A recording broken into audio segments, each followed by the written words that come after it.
Every business that I speak to has problems attracting, hiring, and retaining the right talent. In particular, they want senior, experienced people. To get them, they have to pay more than they want.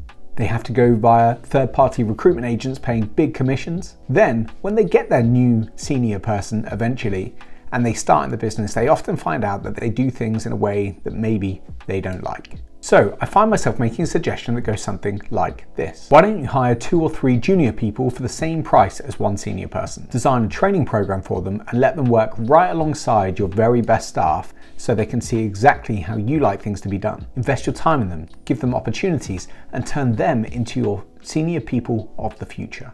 I usually get a reply that goes something like this. That sounds lovely, but I need senior people now and I don't have time or the resources to do all of the training program things there that you just said. And the truth is, it does take a long time, it is a lot of work, and it certainly isn't a quick fix to get somebody new in for your account management role or whatever it might be next week. But when it's done right, it's a very, very effective way to generate talent and solve your recruitment problems for the long term. Rather than not doing it because you haven't got time, you should be asking yourself, how can I do this and make this a fundamental part of my business? So today I'm going to share with you my Junior Development Framework, JDF. If you successfully build a way of bringing junior talent through your company, then what you end up with is something far greater than just some new senior people. You get people who have a deep understanding of your organization, your values. They'll feel a loyalty to you. There'll be people that you've developed and brought through. I've had the opportunity to work with and develop a whole bunch of junior people over the course of my career, and I'm going to share with you today everything that I've learned from that and the best way to do it. Just before we get into that, I wanted to ask you a quick favor. If you're interested in building teams, businesses, careers, then hit subscribe below and we'll share more content with you to help you on that journey. Recruit the right people. As with all things people, it starts with the right recruitment. Now, the really nice thing about targeting junior people to bring into your organization is that experience is completely irrelevant. You want to hire based entirely on attitude. You want to find people with ambition, people with the right attitude who are eager to develop and grow and are desperate for an opportunity. You need people with drive, who are self-motivated and are keen as mustard. You're going to want to design a recruitment process all around hiring for the right values and fit. Somebody who's right for this role and for your company and aligns with your ideology. Do that and hire some junior people. Now you've got some junior people, you need to do something with them. So what exactly does that look like? You start by creating a program. When I was a junior, I worked at a company that had lots and lots of junior people in telephone sales roles, customer service roles, and that sort of thing. Every once in a while, they would need some junior people to join projects or deal with other problems around the business. And so they would dip into their pool of junior staff and take some high-performing people and take them through and give them a chance on a project. They called this the Management Development Program, or MDP for short. Once you were on the MDP, you got a few extra perks and you kind of got a bit of extra respect around the business. But the key part to this MDP was that it was desirable. It was a path out of the entry-level role and up onto another ladder on the rung. It was something that people really wanted, they strived for. People would put this as a goal that they wanted to achieve over the next quarter. And as soon as somebody kind of was promoted onto that management development program, it was a real badge of honor that was worn around the entire business. Now, if it had been less formal than that, and it was more just a few people were plucked here and there and taken on to other opportunities, then it wouldn't have created the buzz that it did around the business. This was a company of about 400 staff. And I think that the fact that it was a formalized program that people really wanted to be on gave it a different vibe, gave it something desirable. You're going to want to create your program, your package that you want junior people to be excited for. Junior people generally don't get great opportunities in a lot of businesses. So make it feel sexy, make it feel like something that people really want to be on. Next up, you need to show them what good looks like. Ideally, you'll have your new junior people work under a senior member of staff, someone who's a really high performer, a really, really good, valuable member of your business for a period of time. The reason this is super important is that junior people have no point of reference as to what good is.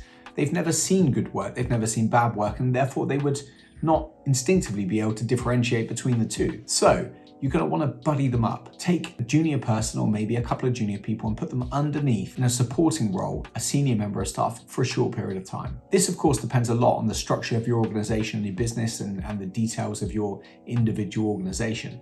But If putting them under somebody in a kind of a team manager structure role doesn't work, then mentoring is another really good way of doing this. You team up a junior with a more experienced person, they regularly meet up for lunch, they speak and chat, and it gives the junior person a sense of what they're aiming to emulate. What you want them to achieve is to kind of learn and grow and adapt and become somebody like the senior member of staff. When we are exposed to high performance, it's far more likely that we will perform well. So really think about the best way to show that junior person what high performance looks like. Opportunity to own it. One mistake that I see companies making when it comes to trying to develop people is that they don't give junior people real things with real responsibility. Giving them the task of making the tea or going and grabbing the donuts from the shop is one thing, but it doesn't actually give them room to grow. You need to give them something that they are accountable for. If all they ever did was to assist a more senior member of staff, then they're not really getting the development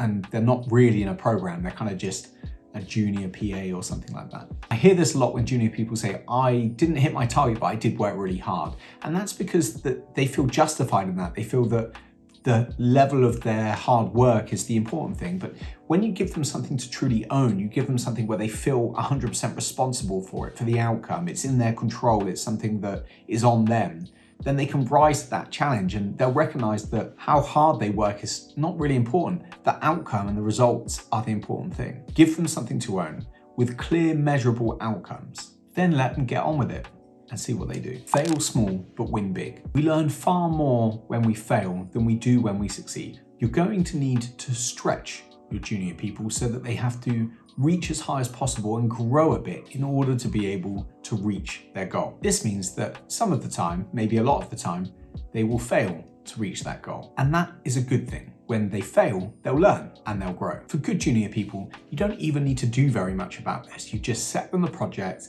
and if they're unsuccessful, then they will analyze that themselves. They will say, this is what I could have done differently. This is what I'll learn from this for next time. You might have to help them get there. You might have to point some things out along the way. But that self-reflection, if you've done your recruitment right and your onboarding right, and you've paired them up with the right person so they understand the standard that you expect, and if you've set that bar nice and high, then they will be frustrated that they weren't successful, but they won't be blaming anybody else. They'll be saying that they need to develop and grow. And that's a really good place to be. What you do need to do is keep those failures small. Don't give them the project of dealing with the company bank accounts or anything high profile. You want to let them fail, and in order to let them fail, you have to let them play with a train set that doesn't really affect the big operation in either way, if it goes really, really well or really badly. Try and kind of segment off projects and parts of the business that, if they're successful, can be brought in, but if they're unsuccessful, can just be kept out. And that's really the training ground. That's the area where these guys get to play and learn and develop. On the other hand, you want them to win big. Winning and achieving and being successful is like a drug. Once we've had a taste of it, we understand what it's all about and we want more. You have to be successful at some point, and you have to hit some targets and hit some goals and celebrate success in order to reinforce the fact that all of that hard work and effort that you put in was worth something. And next time when you're in a similar situation, it will be more instinctive for you to double down and work really, really hard because you have the learnings of that positive experience. So yes, set hard targets. Yes, let them fail, but also give them a taste of success. Let them sense and get a feeling for what it is like to be successful in your organization, and let them celebrate that. Bonuses, parties, whatever it is. Let them reinforce that really good stuff that is critical as you walk up through the ranks. Quick feedback loops. Learning quickly is all about the speed of feedback loops. If you think about playing a video game, you learn quickly because you fail quickly, and therefore you progress and develop very quickly. You are going to want to have communication overload with these people. One-to-ones, appraisals, team meetings, drinks, dinners. The more time that your senior people can spend speaking to and just being with your junior people, the more of that good stuff your junior people are going to pick up, learn, develop. They will understand the standard. They will get a sense of what it takes to be successful in your organization. They get that from exposure. You can't give that to them any other way. You don't want them to be isolated. You don't want them to not have access and line of sight to those things. You want them to understand that they're in a program where if they are successful, then this is what they're trying to get to, and they need to be able to kind of see that that's within reach, albeit maybe a bit down the line. You're also going to want to be available to these people. Whatever communication channels it is that you use inside your business, have some specifically set up so that they can speak with you, they can get your input, they can run ideas past you. The more you encourage them to have opinions and thoughts, the more valuable they will be as they develop and grow. The truth is, you're also going to need to manage some failure. We talked before about how setting a high bar and a high standard and letting people fail is a good thing. It is for you and it is for the business and it is for the individual in the long run. But if you do this right, then people will care deeply about the work that they're doing. They'll want to be successful. None of us are particularly good when we fail at something, and managing that right and making sure that this individual feels good about their development within your business is an important part of the development journey and of you coaching them and bring them on to become senior people. Learning to respond to setbacks and learning from those lessons and moving forwards is just as valuable as being successful and having the wins. Repeat. Once you've done all that, you basically need to repeat it over and over again. You've now got some junior people in the business who have had some experience. Maybe they've succeeded, maybe they've failed, but they've done so in a way that is segmented from your core and therefore not having a negative impact on your business. If they were successful, you might make that next project to bring that into the rest of the business and expose them to different things. The key thing here is that as they repeat this process and they kind of go through different steps, you need to continue to raise the bar. The idea is that they start as a junior person and at some point they become a midway or ultimately a senior person in your business and they're able to deal with those things. You have to keep raising the bar, make the next challenge a little bit harder than the previous one. And this is a pipeline. Start again, bring some more junior people in. At any given time, you should have people in different phases of this journey as you are trying to build your future leaders and the real great people that are going to run your business tomorrow. A couple of other things to consider. Competition can be really, really good. I've seen this work and I've seen this not work. If you can create a healthy competition between your junior people, then that could be really empowering and help everybody really reach a new level and kick each other on and push forwards. You don't want to go too heavy on that. You don't want it to become toxic and a negative thing. So just make sure you get the balance right on healthy competition. The other thing to think about is that if something's worth doing and difficult and requires a high level of skill, then not everyone will be able to complete the path. That's just the nature of these things. You will need to manage some people out. Some people will quit for sure, but you will have some people who kind of are hanging in there but aren't really achieving and aren't really delivering. If that happens, you're going to have a look at that, because keeping underperforming people in this process will be bad for those people because ultimately they won't be successful, but it could also bring down the quality of the output of your good performers. There needs to be a sense of this is a difficult thing to achieve, and when you come out the other end, you're going to be great. And so if you're not on a path to being great, then we need to have a look at that and either work out how we give you extra support and help you get better, or this might not necessarily be for you. Now, that's pretty much what you do to develop juniors. You give them opportunity, you surround them with good people, you spend lots and lots of time with them, and you allow them to fail, you reward them when they're successful, you communicate heavy, you go again. That's how you develop juniors. But there's another thing that's really important for your organization here.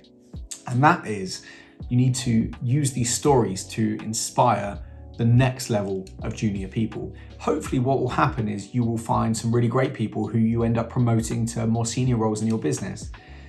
The best story is that so-and-so Jeff started as a junior, went through this program, learned, grew, developed, and is now a director sitting on the board of the company. That's a great story. And when you get those stories, you need to share them. You need to give them out to your junior people. You need to create that path that people can go on. Everyone should be looking at Jeff going, that's who I want to be as a junior person. Now, if you've done this right, then you've arrived in a lovely place where you've got junior people in your organization, you've got some senior people who were once junior people, and ultimately you've solved your recruitment problems forever. You're very welcome. I'll see you next time.